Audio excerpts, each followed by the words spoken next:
Hey guys, I'm so glad you're with me today. We are going to talk about boundaries. That's right, the B word. And some of you are great at setting boundaries. In fact, some of you have so many boundaries and so many layers that no one can get through to you. And others have no boundaries at all. And that is where I spent the majority of my life, was not having boundaries in any way, shape, or form. I honestly kind of took it like we were supposed to be a doormat and lay our lives down for Christ. And however anyone wanted to treat us, we didn't need to stop them. And I think there is some theological accuracy. In the Bible, it says if someone forces you to walk a mile, walk two with them. Or if someone strikes you on the cheek, turn your other cheek, right?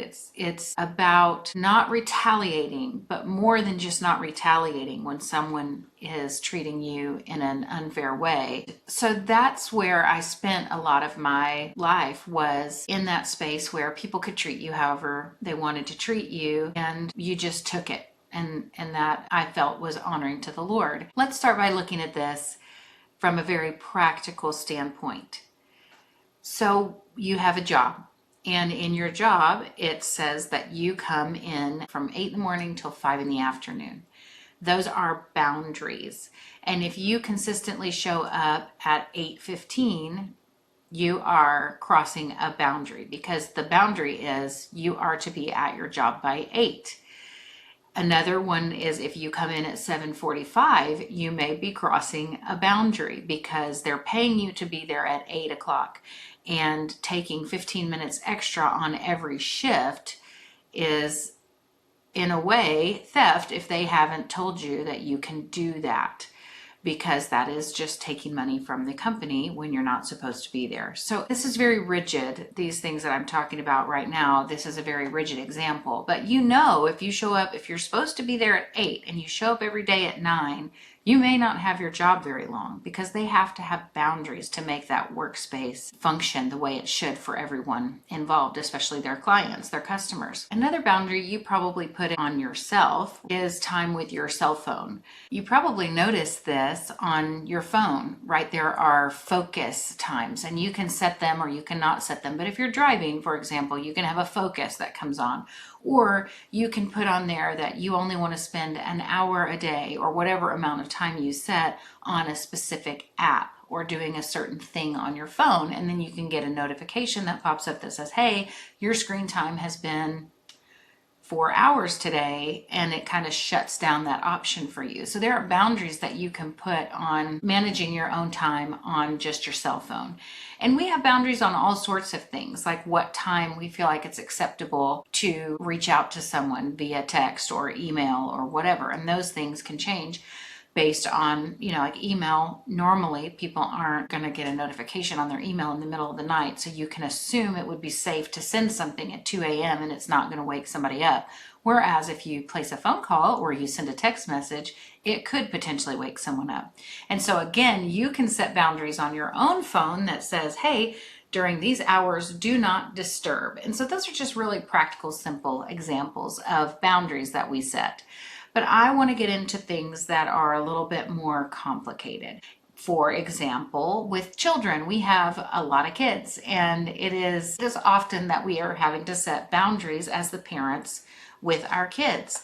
So one thing we did, now we don't have as young of children anymore, and we've learned a lot about when to give a cell phone and when not to give a cell phone and all these things. But with our kids, at one point we had, I want to say, like 5 teenagers in the house, and they all had cell phones, and they all were struggling in different ways with the boundaries on their cell phones. So they would be up until really late hours of the night, even if they had school the next day, and it was starting to cause complications. So we made a rule that just said, you need to bring your phone downstairs by 10 p.m. and plug it in, or it may have been 11 p.m., but I think it was 10 p.m. and plug it in. And if you don't have your phone down here, there's going to be consequences. And so we went through that with all the kids. And so having so many different children, of course, we had one child that would bring their phone down at 10 o'clock at night, wait till we fell asleep, then come back down, get their phone and take it up to their room and be on it all hours of the night. And they thought we didn't notice, but we noticed. And then there's another child that we had that you would have thought they were the most obedient child. They took their phone down, they left it down there. And in fact, you might have thought that they really have discovered you don't have to have your phone all the time, because some days they would forget to take it to school. And later on, we found out that child just had a burner cell phone. They were using a different cell phone device, which is why they could forget it, because they had another one that they'd bought from a friend in order to use a cell phone whenever they wanted to. Another child, God bless them, was just obedient, and they brought their phone down, they plugged it in at 10 o'clock, and then they got it the next morning, and they just listened, and they just obeyed. God bless children like this. And so, we saw it all. And then we had the one that says, I just forgot, and I was working on some homework and I had to have my phone, and yada yada. There's always going to be good excuses that these kiddos can make up for not following the rules. But we had the rules on purpose because we noticed it was affecting their grades and their attitude and all of these things. And so what we ended up having to do, because we have so many different children with so many different personalities, we had to make it a hard and fast boundary. If your phone is not plugged in down here by 10 o'clock and it doesn't stay the entire night, and we come out and we find it at any time, maybe at 3 in the morning, I have to get up and go to the restroom, well, I'm going to check and see if the phones are out here. And any phone that's not here, that child is going to lose their phone for the entire next day. And it doesn't matter what excuses you give me. It doesn't matter that you forgot. Hopefully, if you forgot and you lose your phone for this entire day, next time you aren't going to forget. And we just stuck with that boundary because it was the only way that we could manage that cell phone crisis and manage it well. So that is one example where we've used boundaries for our kids. But there's a lot of boundaries for your kids, right? If you act a fool in a grocery store, you aren't going to get X, Y, or Z. Whatever the thing is that you are having a fit over, that can go away. Same thing if you're on a device, let's say that they're playing Xbox and I ask you to get off the device and you have a fit about it, you might lose that device for the rest of the day or for the rest of the week, depending on how severe the reaction is. But it's just important to have boundaries for kids so that they understand really clearly where the yes is, where the no is, and where the line is. And we had kids that always wanted to cross the line, so they would get right up next to the line, and 3 out of 4 times they would accidentally fall over the line. And it was surely an accident, but if they weren't walking so close to that line, they would have never crossed it. And so we ended up having to do the consequences that we would set out before them. And we tried to keep the consequences equal to the offense. So in other words, if this child 10 times has brought their cell phone down on time and 1 time doesn't, then we might look at that and go, okay, this is 1 time that they didn't do it. Maybe they really did forget, and we could potentially just offer grace in that moment. But if we noticed that we had a child that forgot every 3 days, we just knew that they need a lesson. They've really got to understand what this boundary is here for.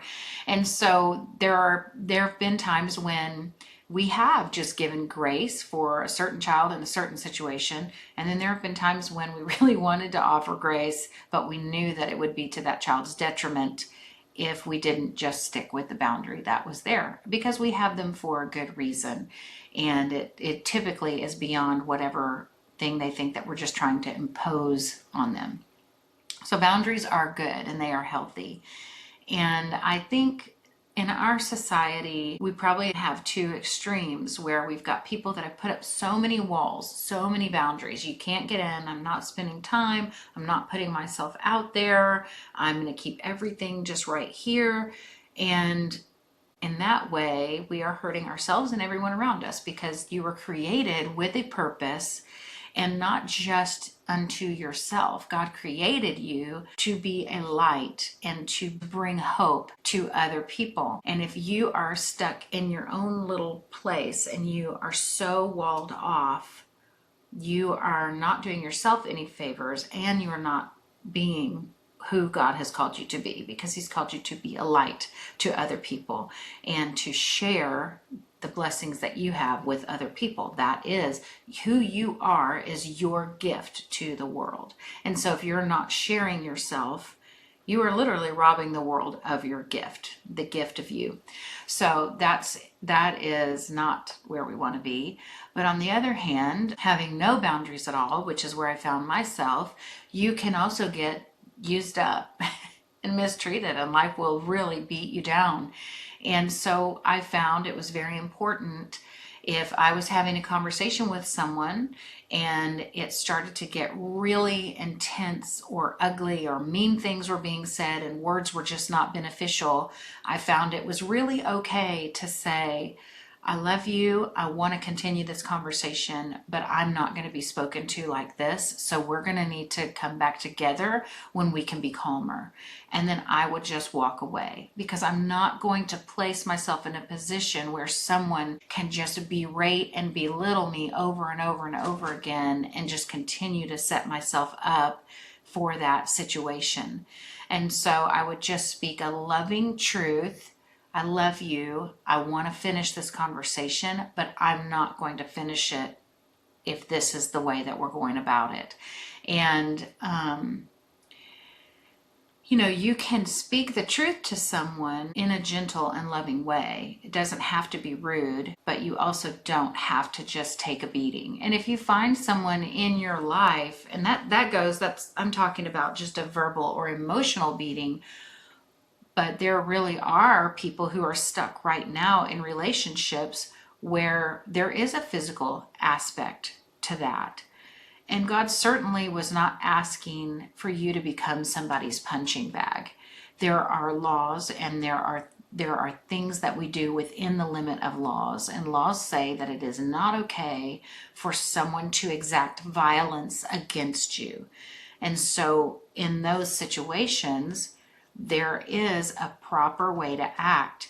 And if you're a believer, I believe that means that you go to someone in the leadership in your church, someone with wisdom, and again in leadership, and let them know what is happening so that they can come alongside and help you address that issue. And if it doesn't stop, then we have to go to the police. We have to go to the law. And I know that can be super intimidating. I've had to do that before in my life, call the police and have them step in a situation where there were marks on my body and my children were in harm's way. And I wasn't going to stand for that. Somehow I could stand for it with myself, but when it started affecting my children, I was not going to stand for that. And so I just want to encourage any of you right now that are out there, and I'm going to do an entire series on relationships next year, but if you're in a relationship right now and for any reason the person that you're in a relationship with has justified putting their hands on you in a physically abusive way, it's not okay. It's never okay. There's never a time when you can justify putting your hands on somebody or having them put their hands on you in a violent way. That is unjustified always. And so this is where boundaries can actually really help. It helps everyone involved, because you are going to be treated the way you teach people to treat you. And so if you've taught someone that it is okay to just verbally abuse you, you're going to continually be verbally abused. It's not going to just stop. So you have to set those boundaries and say, hey, I'm not going to enter into any more conversation if it's going to go in this direction. So we can either calm down or we can reschedule a time to have this talk.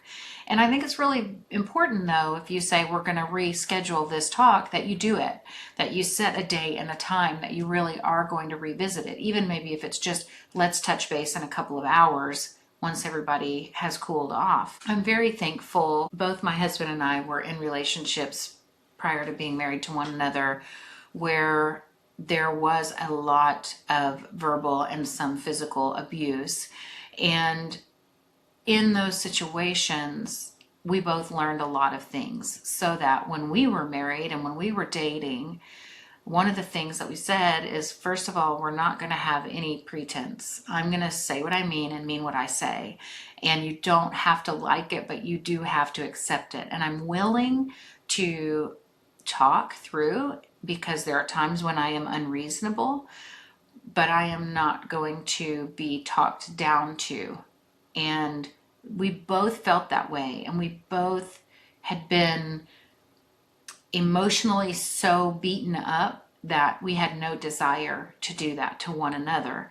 And so it's very easy, and it has always been very easy in our relationship, if one of us is getting frustrated to a point where we might say something, we just postpone the talk for another time when we can be cooler. And I'm just so thankful, because it's unrealistic to think that you would ever be in a relationship where you wouldn't have disagreements.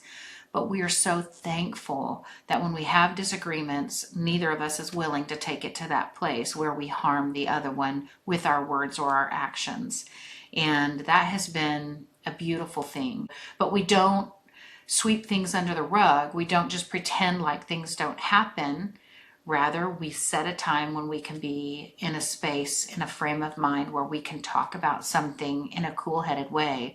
And there have even been times where the topic has been so personal and we were so raw in it that we've gone and sat with outside counsel. We've got a counselor that we will call and say, hey, we need to come and work this out in the presence of somebody who is an unbiased third party. And that has been so helpful. It's only been a few times that we've actually had to lean into that, but it's been so helpful to really consider one another and love one another. And the desire really is to work through everything to get to a place of mutual edification and agreement. So it makes sense to bring somebody else in that can help us reach that point, because that really is our desire. And I think, again, we both have been in relationships where the other person just wanted to be right. And being right was more important than any other thing. And so it didn't matter how they treated us to prove they were right. And we're just not willing to do that, because I have come to understand, and he has come to understand, we're not always right. We're just not always right. And so we need sometimes to just listen and hear what that person is saying, instead of being defensive or trying to, I think sometimes we take a lot of stuff really personally when it isn't meant to be personal. It's just coming from two different perspectives, because we do think very differently than each other, which has also been a beautiful thing in our relationship, because he sees things so differently than I see things, and I see things so differently than he does. So it's so good to balance each other out that way. It doesn't have to be a negative, but there are boundaries that he and I have put in our relationship to safeguard our relationship, and it has been beautiful.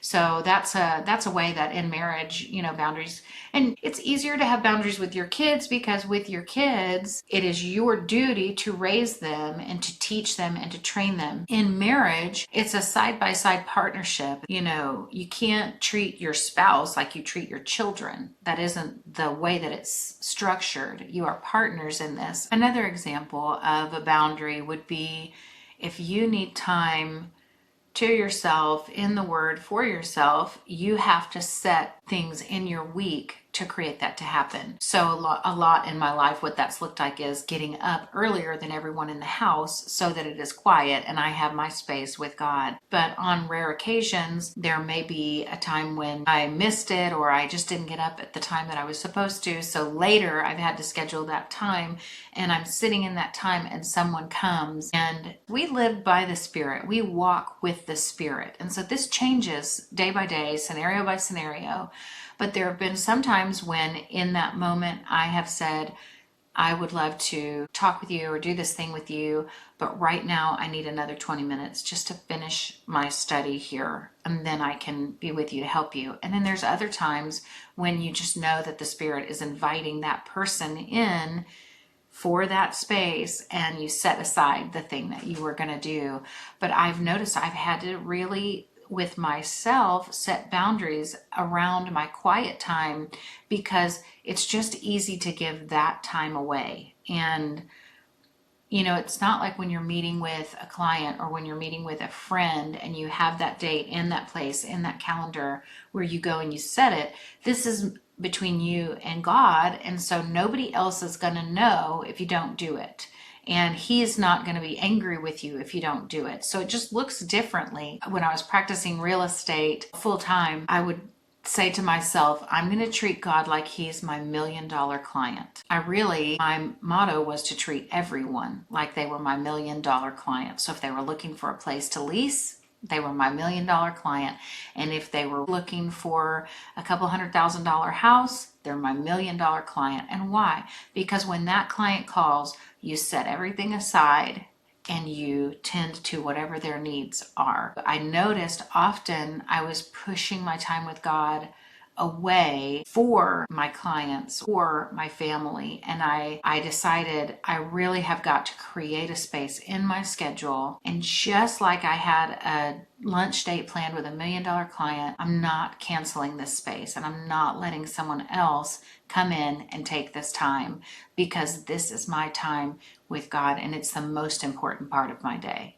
And so that was the verbiage I used for myself. I was using it in my real estate all over the place. And I thought, gosh, I need to treat God like he's my $1 million client. And I'm not going to just shove him aside because something else has come up in my day. That phone call can wait 30 minutes. That email can wait 45 minutes. This time is the most important. So boundaries are so good. Jesus had boundaries. And when you look at it, you can see there were many times that he pulled away from the disciples and he left to go pray. Those were boundaries. Or there were times when he would say, you go on ahead and I'll meet up with you. He was setting aside time with his Father that he needed, and he was setting boundaries up with people in loving ways, because everybody needs to have boundaries, and he recognized those boundaries. It's interesting, there was a time when the disciples actually were trying to set boundaries that Jesus said, no, this is not the right boundary to set. And that's when the little children were so drawn to Jesus, because the purity in their hearts and their spirits were just drawn to the purity in his heart and his spirit. And so they would want to come to him, and the disciples were like, get these children away. And Jesus says, no, let these little children come to me. Don't turn them away. And so there were times when people were trying to put boundaries around Jesus that he said, no, this is not the boundary to set. Let them come. Let them come to me. For the kingdom belongs to such as these. And so there are times when other people might try to assert a boundary on you, and you have to make sure that you're clear with what you want or what you need. And I had an experience in my life where I had someone that would constantly try to come between me and my children and say, not right now, she's too busy, she doesn't have time. And I just continually said, no, come to me. And I can set my own boundary here. If I'm too busy, I can say that to my kids, but I'm not too busy, so I don't need your help managing that. And there are times when you may have to correct somebody that's trying to put a boundary up for you that you don't want. So we talked a little bit about toxic relationships and boundaries there. We've talked about kids and parents, but there is a boundary that I want to talk about that is really hard. That's when you are in a relationship with someone who is addicted, whether it be to alcohol or drugs, any one of these addictions, and you've got somebody very close to you in your life. It could be your parent, your child, your spouse, it could be your dear friend. And when someone you love is addicted to a substance, they aren't acting like the person you know them to be. They are not behaving in a manner that lines up with their identity. And that means they will lie to you. They will steal from you. They will manipulate you to get what they think they need or what they want. And it is a devastating experience to have someone that you love close to you who is an addict. Boundaries are really hard in this arena. It's very easy to become codependent or an enabler. You feel like their well-being, even their life, depends on you and your actions. And that makes you really their hostage. You are in a hostage situation. And you know that because you feel trapped. You feel like there's no way out. And you feel like the weight of your world and their world is on your shoulders. And so it's really difficult when you love someone who is, let's just say, addicted to alcohol. They are so enslaved to that. Again, they are not behaving in a manner that lines up with their identity. That's not who they are. And you know that. And you know the part of them maybe before they got addicted to that substance. So you know the goodness that's down deep in. And your hope is to try to call forth the goodness back. But so often when we have someone that we love that is trapped in that addiction, we feed into it for them. We give them money. We make excuses right alongside of them instead of making them just taste the consequences that they are building. And many times someone is not going to come out of that addiction unless they hit rock bottom. And we don't want that for the people that we love. It's like, especially if it's your child, your instinct is to do anything and everything you can to protect them, to keep them from rock bottom. But the truth is, the more you intervene, if they get taken to jail and you just bail them out and they quit their job and all they're doing is drinking all the time, and you think you're managing it because you say you can't have alcohol in this house, if they're still getting money, they're going to still be drinking. And there's not really anything that you can do to keep them from doing that, because an addict will find a way to get what they want or need, even if it means doing things that are illegal. And so you're bailing them out, you're helping them, is really the most devastating thing you can do in their life. You are enabling them to continue to live a life that is going to kill them. And I think this really is one of those things where people have all sorts of different opinions on Alcoholics Anonymous, so AA. There's Al-Anon, that is for the family members specifically of people who have addicts in their life. And, the devil wants to bring shame. And I hate this part, because your addict will also tell you it's your fault. If you didn't act in this way, then they wouldn't have to drink so much, or they wouldn't have to lie to you. They always are going to tell you it's your fault. And the devil's going to be right there to agree with them and say, this is your fault. If you would have done this when they were younger, or if you would have done this, then they wouldn't be in this situation. But every addict knows down deep the root of this is within themselves. They have given in, and they've just continually chosen this to try to bail them out. And it's not working, but they don't know any other way. And so it's super important that you find people that you can talk to if you have an addict in your life. And Al-Anon is a very safe place to go. And you will hear so many people with stories that you're just like, oh my gosh, I thought I was the only one in the world going through this.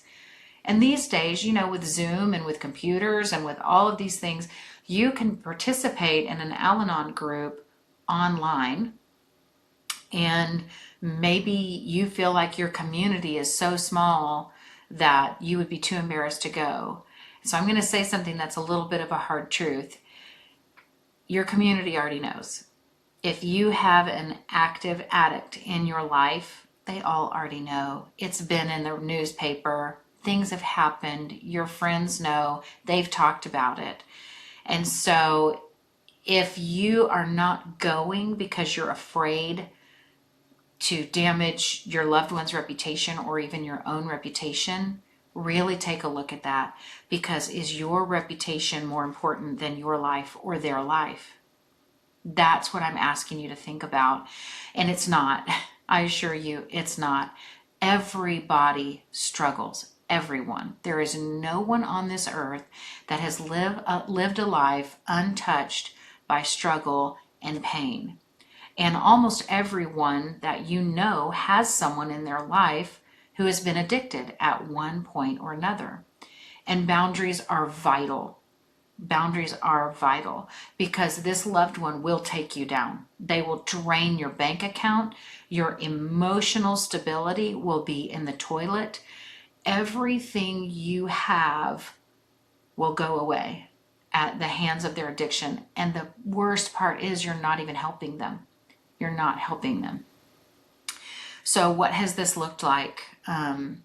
We have had several people in our life that have struggled with addiction. And one that looked like they could not be in our home with us. They had to go and get help. And so rehab was the only option. And if you aren't going to do rehab, then you can be homeless on the street. And, you know, that feels hateful. That feels like, how could that possibly benefit them? But I assure you, they have to want to be sober more than you want for them to be sober before it will ever work.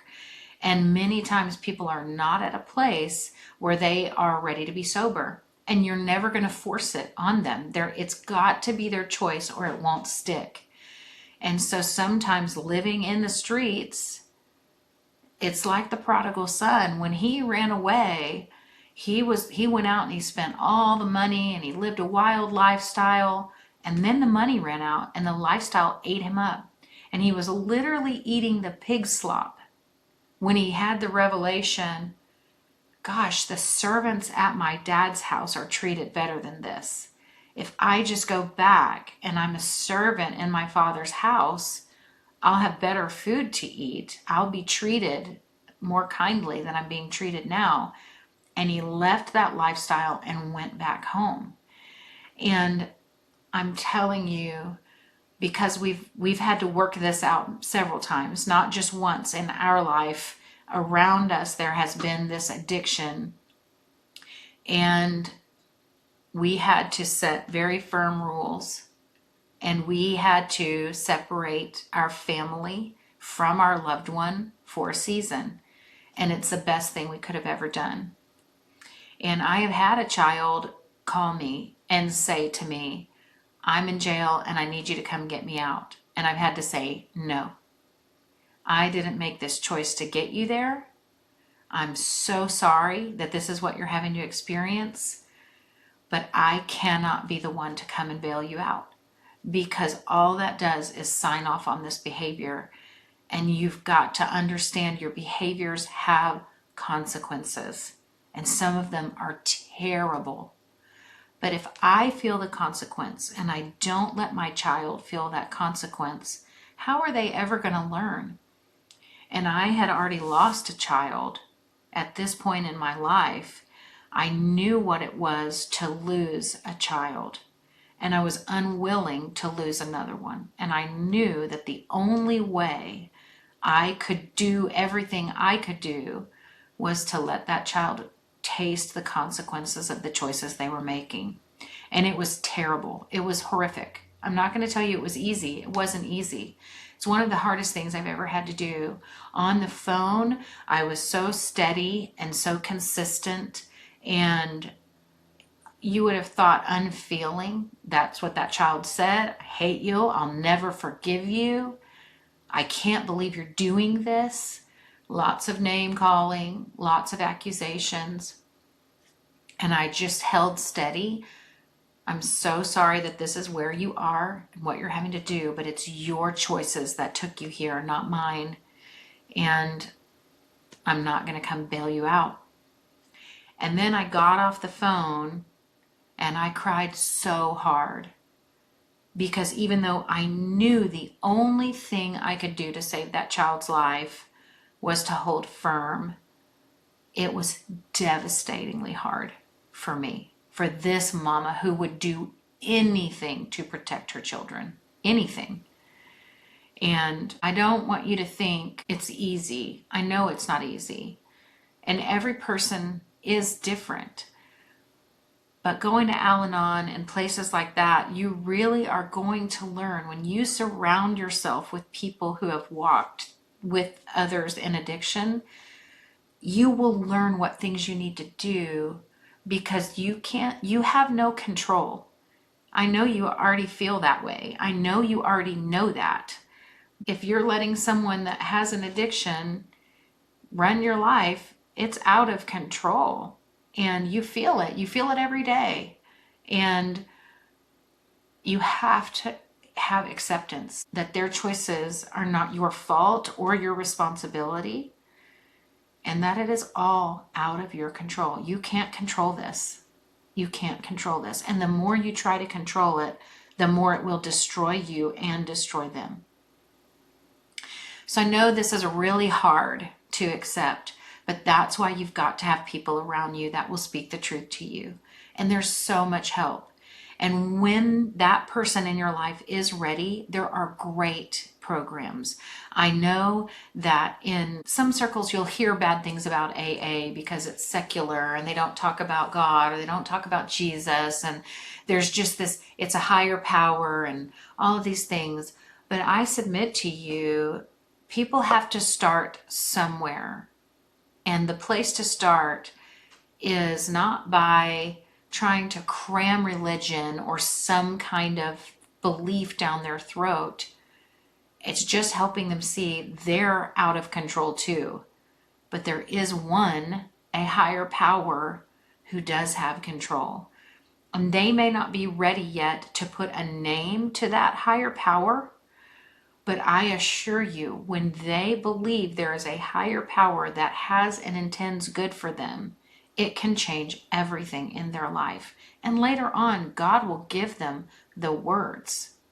So there are places like churches that have Celebrate Recovery, and those programs can be great for believers, for people who know that their only help is with God through Jesus. That's a great place as well. And there's so many places, so many churches that offer AA programs and Celebrate Recovery. Honestly, I think every believer should look at the 12 steps of AA, really, and work through the 12 steps. And the reason I say this is because as you read the 12 steps and you read it as a believer through the lens of the higher power being God and everything he's done in your life through Christ Jesus, these steps, it's all about acceptance of your own choices and accepting responsibility for how your life is going, and forgiveness, owning up to the things that you've done that hurt other people and forgiving people who have hurt you. It is very, very biblical, these 12 steps. And we are short-sighted if we think that AA is just for those people or that we're not those people. We all have things in our life that we could use those 12 steps to help us get free from. And so I don't know what your mentality is on AA or Celebrate Recovery, but what I can tell you is recovery has saved some people in my life, literally saved their life, and has benefited our family in ways I literally just can't. The lives that are being lived because they went to recovery are so far better than anything I could have thought or dreamed up for them. And so I just want to encourage you, if you're struggling with boundaries with an addict, call somebody else in, get some help, find someone who has walked this road and let them walk beside you. Find someone that's just a little bit further ahead of you in this road and reach out. And I told you, there's Zoom meetings and stuff for Al-Anon, and they are very, very helpful. But I would encourage you, go in person. Be vulnerable enough to show up. It may shock you, some of the people who are sitting in that room, and they're not going to be judging you. There's no judgment in those rooms. It's really how the church should be. But you walk in and they have empathy because their heart has been broken the same way your heart has been broken. And don't you need that? Don't you need someone who understands the depth of what you've been through? So I just encourage you to go in person to an Al-Anon meeting if you've got anyone in your life that is struggling. And it's really common for the addict to go to AA and be like, I am not like that. That room was full of a lot of people that are really messed up, and I'm not like that. And so they may not have acceptance, but when they've hit their bottom, they'll look around that room, and instead of seeing a bunch of people who they're not like, they'll hear, oh man, I'm just like that. And they'll recognize at some point. So pray for people. I know you are. I know you're already praying. You're reaching out to God. You may even be mad at God, thinking he's not hearing you or he's not answering you. But sometimes we have to get out of God's way. Sometimes we are the very thing that is keeping our loved one bound to that addiction, to that disease, you'll hear people call it. So ask the Lord to help you get out of the way, and ask the Lord to give you wisdom on what your next move is, what boundaries to set. And often it is the end of the payroll for that person in your life that is struggling with addiction. They can't have any more money. And that can look a lot of ways. You can come have dinner at our house, but you cannot bring alcohol with you. And people that are alcoholics, I'm telling you, they are going to find ways to smuggle in alcohol. They're going to hide it. And you've just got to set your boundaries and walk alongside of people who have been there. That's the only way out. So I really, I just want to encourage you. There is light on the other side. There is. And if you're struggling with addiction, I know I spoke a lot to your family members, but if you are struggling with addiction, or you think there is even a chance that you might be, I would implore you to go get help before you destroy yourself and destroy your family. Just go get help. There's no reason to be ashamed. Every single person that walks the earth has struggles. There's no one that's not struggling with some area of stronghold in their life. No one.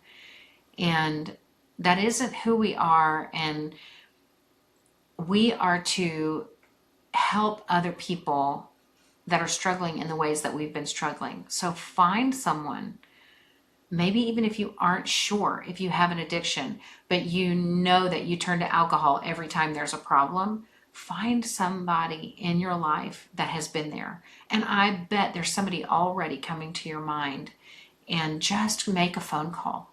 You don't need to be ashamed. You just need to get help for yourself and for the people that love you. So I implore you to do that. The last thing I'll say about boundaries is you have to get rid of the fear of man. And this is a big one. This is something that we will definitely visit, a topic we will visit in the pods, and that is because fear of man will destroy you. It will. Comparison, envy, and just the plain old fear of man. It will take you down. And you can't, it's really hard to have boundaries when you're worried about what people are going to think about you. And it's because a lot of times people will put their expectations on you, and you can't live under the weight of everybody else's expectations on you.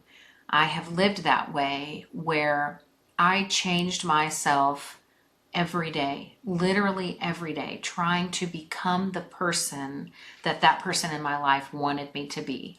And I could never meet the expectation, ever. And so all I was doing was really losing myself in the process, because I wasn't behaving according to my identity. I was behaving according to the perfect image of some identity of a person I wasn't. And so having fear of man caused me to become somebody I didn't even recognize anymore. And if you're afraid of what people will expect of you and what they'll think of you if you don't do a certain thing, you're going to spend your life under everybody else's expectations. And the only expectation that matters on you is, what does God expect of you? Because he already has planned for you an abundant life. Every thought he has towards you is a good thought. Every plan he has for you is a good plan. And he's the only one that we can say that about. He doesn't have an impure motive for you. His motive is not that you satisfy his needs. He lacks nothing. So people, when they put their expectations, and this can look like somebody expects that because you're the leader of a small group, you are going to organize a meal train for somebody who has just had surgery. And people expect you to do that. And that's not in your gift set, and it's not something you feel called to do. And now you've got these expectations, so you just do it out of guilt or obligation. And the thing is, you're probably stealing someone else's blessing, because God has provided people around other people to meet the needs that they have. So maybe somebody else loves to cook for people and they love to do things like that. Don't steal the blessing from those people by doing it because of some expectation. The main point I'm making is fear of man will add onto you more than God ever wanted on you, and it makes life heavy. And so just operating, knowing that you are really living for an audience of one, everything you do has an impact on the people around you. And when God is directing your steps, the impact on the people around you will be positive. But when you are directing your steps according to what expectations other people, you're never going to make everyone happy. You're never going to meet everyone's expectations on you, because people are made differently. So their expectations on you will look different, and you'll never be able to please them all. And so the one thing that matters is pleasing God, who sees everything and knows the best way. He knows the best course of action to take that will be the blessing to the most people around you. And so I exhort you, if you really want to be successful in boundaries, you are going to have to get rid of your fear of man, and you're going to have to only fear the Lord and walk in step with the Spirit. And that will be a key that brings more freedom to your life than anything else I have talked about to this point. You've got to get free from the fear of man and learn what God says and just walk in step with his Spirit. There is freedom there. There really is freedom there. So hopefully today this has been helpful. And I know, boundaries can be hard. There's a great book. It's actually just called Boundaries. And that was one of the first books I ever read that it helped me understand how the lack of boundaries was causing a lot of resentments in my life, and it wasn't helping me or the people around me. And it's just a good book. So I highly recommend it. It's by Henry Cloud, and Townsend is the other last name. So Cloud and Townsend, Boundaries. Look it up. It's an incredible book, and I think you'll be blessed by reading it. It's a super easy read, and they have many versions now: boundaries with kids, boundaries in marriage, boundaries. But just look up that book. I promise you, it can really help you see where your lack of boundaries is hurting you and the people around you. Okay? I love you guys. I'm so thankful that you spent this time with me today, and I really look forward to being with you again next week. So take care. Somehow, you know, and you love